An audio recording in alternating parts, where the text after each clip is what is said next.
Bonjour à tous et bienvenue pour cette toute première enquête médiumnique sur ma chaîne. Aujourd'hui, on va explorer les questions concernant la pierre philosophale. Gardez à l'esprit que les réponses apportées durant cette enquête font partie d'une infinité de possibilités et ne sont pas à prendre comme une vérité absolue. Accueillez toujours ce qui résonne avec vous. Je vous souhaite une bonne écoute en tout cas durant cette enquête médiumnique. Merci à tous.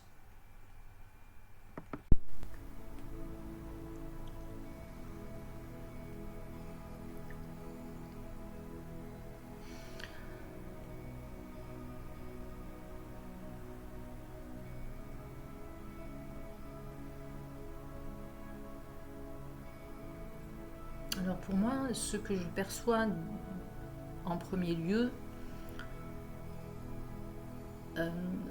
au niveau du nom, il y a quelque chose, ça vibre pas, pierre philosophale ne vibre pas, j'entends plus pierre de vie, compagne de vie même.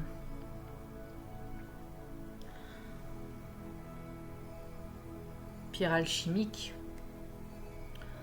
Mais le terme philosophal me paraît erroné. Je pense que c'est quelque chose qui a été placé, un terme qui a été utilisé plus tard. Il y a vraiment un lien avec l'alchimie, hein, ça résonne vraiment.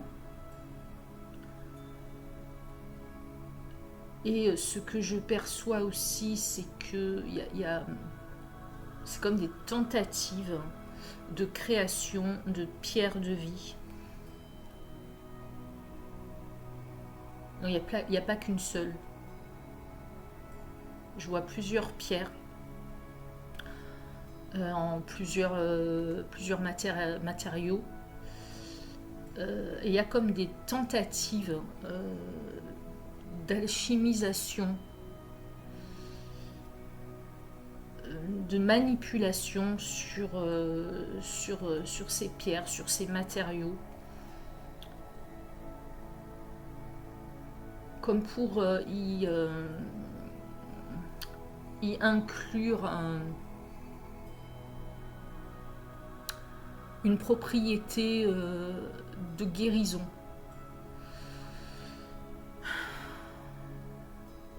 Il y a vraiment le mot alchimisation qui vient, plus que le mot philosophal, ça ne résonne pas du tout. Alors je vois vraiment plusieurs aspects différents. Je vois une qui est plutôt arrondie, qui semble plus cristalline, avec une lumière qui émane d'elle.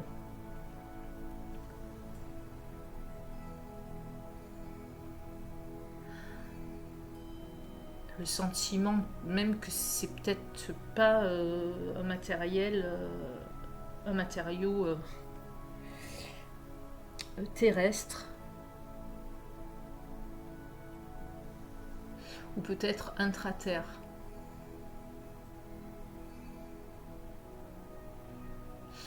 Et puis il y a aussi deux autres qui ressemblent à du granit, qui sont en forme un peu de cône. Et il y en a une autre aussi. Alors là, ce que je vois aussi, c'est qu'il y a un rapport aussi avec les crânes de cristal. Ça me renvoie aussi aux crânes de cristal. Donc il y a comme un lien entre plusieurs aspects et plusieurs matériaux utilisés.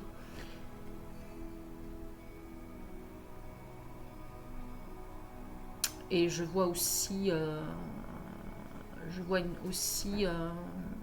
de l'or. C'est vraiment plusieurs tentatives. Alors, est-ce que ces tentatives ont réussi?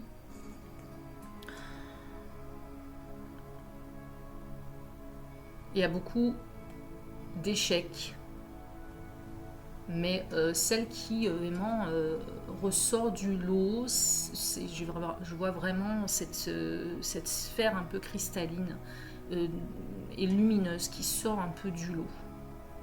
Sur les autres, ce que je ressens, ce que je perçois aussi, ce sont des gravures, des symboles qui ont été gravés dessus, comme si ces pierres contenaient un secret à travers ces symboles, mais pas forcément une propriété particulière.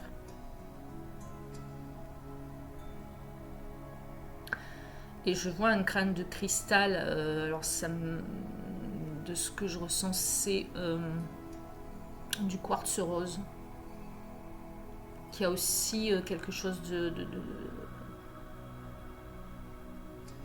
très particulier. Il y a quelque chose, une énergie dans ce crâne très particulière.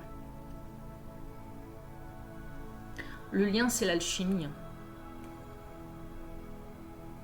Il y a un désir d'alchimisation de l'être, d'alchimisation de l'énergie, dans ces tentatives et dans ces manipulations avec ces pierres. Il n'y a pas une pierre philosophale, mais il y a des pierres de vie, des pierres alchimiques. Le terme philosophal vient vraiment après, comme si c'était un terme un peu scientifique qu'on a voulu installer par la suite.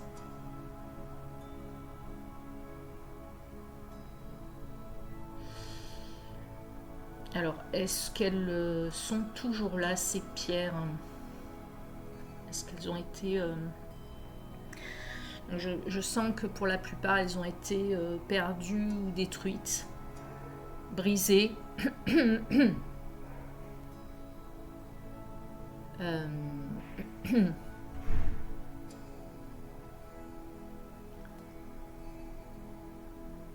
y en a quand même...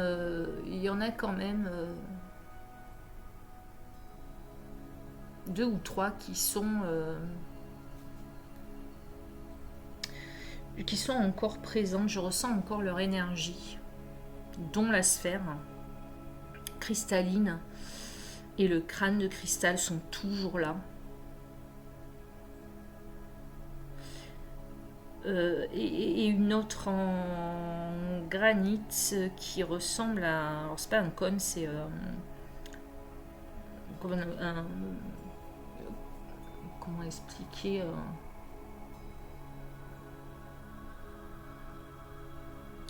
fait comme un tube, en tout cas c'est allongé,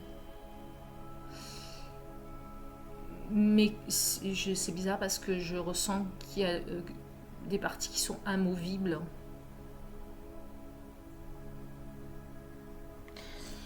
Et elle est creuse à l'intérieur, c'est comme si on pouvait l'ouvrir et il y a quelque chose dedans. Et là, ces trois pierres-là sont encore, je ressens encore leur énergie actuellement.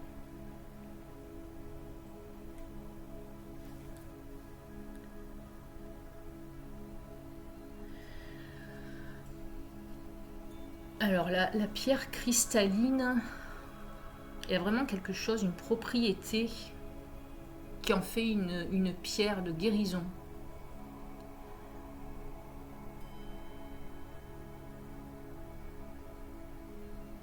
Alors, je sens que c'est une guérison énergétique, une guérison au niveau de l'émotionnel, une guérison spirituelle.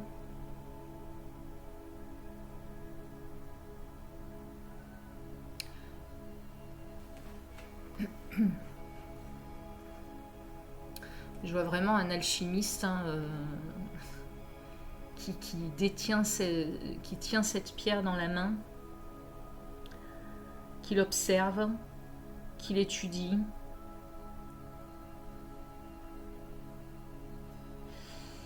Je perçois qu'il en prélève un petit morceau et voilà, il y a une étude de cette pierre-là. Pour moi, elle vient vraiment du profond de la terre. C'est une pierre qui vient de l'intraterre et qui a une propriété bien particulière.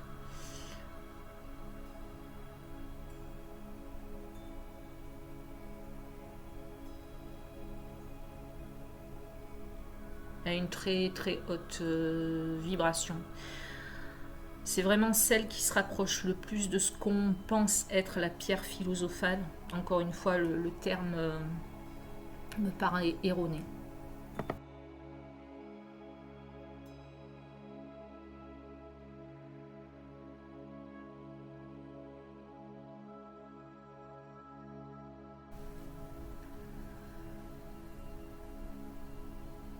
Alors le crâne de cristal quartz rose, je le vois fendu en deux, hein, ce crâne. Alors il n'est pas cassé, il n'est pas complètement cassé, mais il y a une fente au-dessus et il manque un morceau.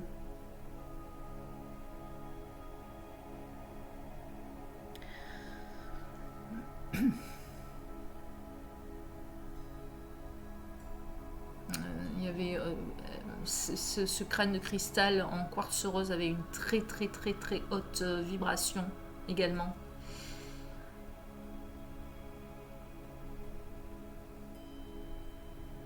Et je vois le morceau, alors c'est bizarre parce que le morceau qui manque, c'est quelqu'un qui le détient, ce morceau-là. Je vois un vieil homme, hein, qui détient le morceau manquant du crâne de cristal.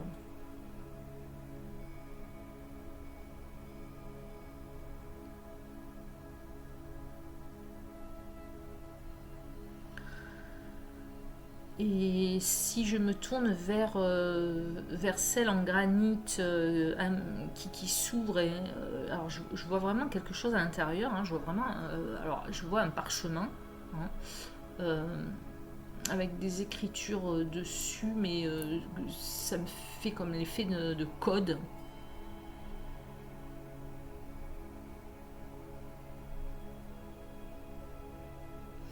Alors en fait, ce que je ressens, c'est que cette pierre creuse là qui détient ce parchemin c'est un petit peu euh,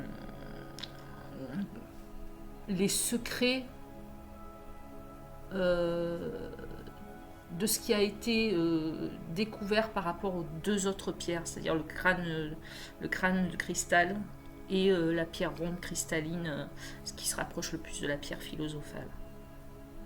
Pierre de vie, pierre d'alchimie, j'entends même pierre de résurrection, mais dans le sens résurrection intérieure, spirituelle.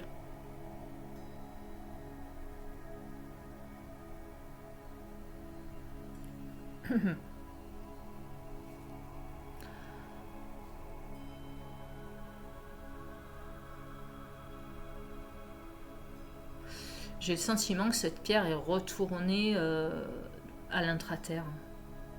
Elle est toujours là, mais pas pas sur le même plan.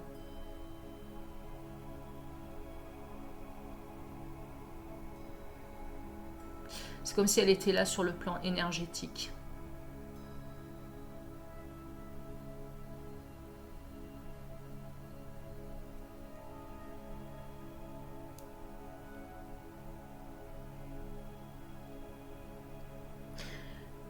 A contrario, le crâne de cristal, lui, est quelque part. Hein. Je le vois caché quelque part.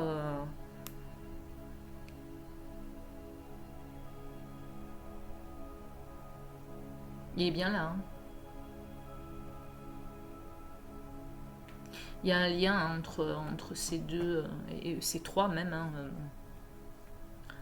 ces trois pierres. Il y a vraiment un lien, et la troisième détient vraiment le secret des deux autres. C'est vraiment étrange.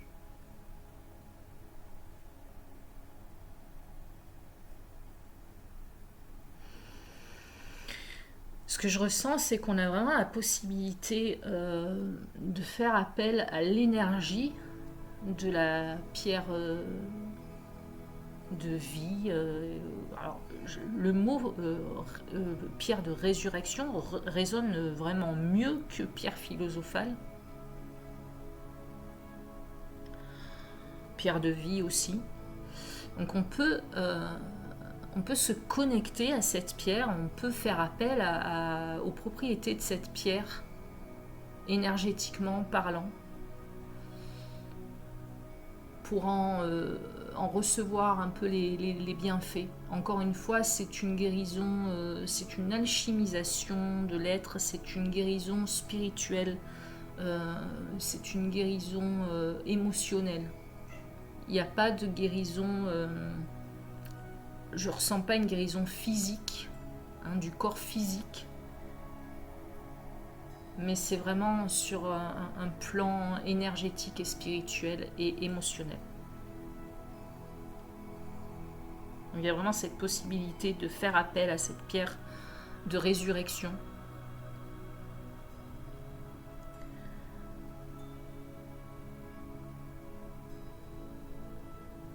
Pour recevoir cette guérison, c'est bien fait.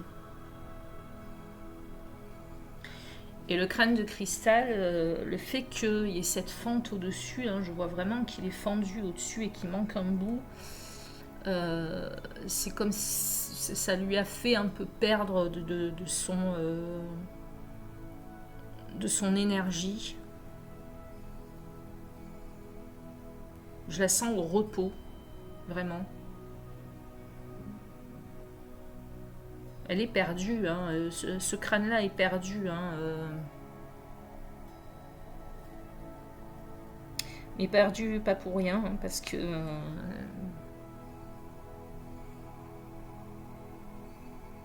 ouais, je sens que c'est une pierre qui est au repos.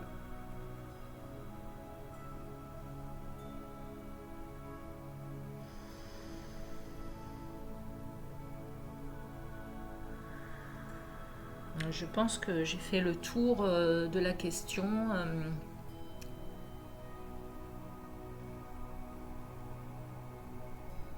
Sur cette fameuse pierre philosophale que l'on peut nommer plus pierre de résurrection, pierre de vie, j'entends même compagne de vie.